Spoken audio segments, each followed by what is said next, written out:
এই চ্যানেলে সম্প্রচারিত সকল খবরই সচেতনতামূলক এবং শিক্ষণীয়, কোনো কিছুই প্রভাবিত নয়। নিউ টাউন ইকো পার্কের সামনে বাইক দুর্ঘটনা, আর এই বাইক দুর্ঘটনার জেরেই এক তরুণীর মৃত্যু।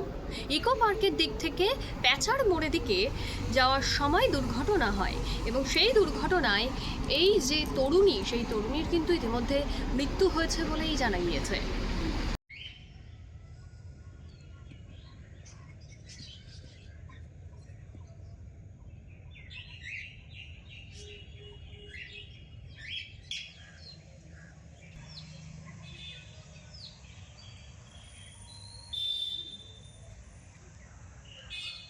অ্যাক্সিডেন্ট কেসটা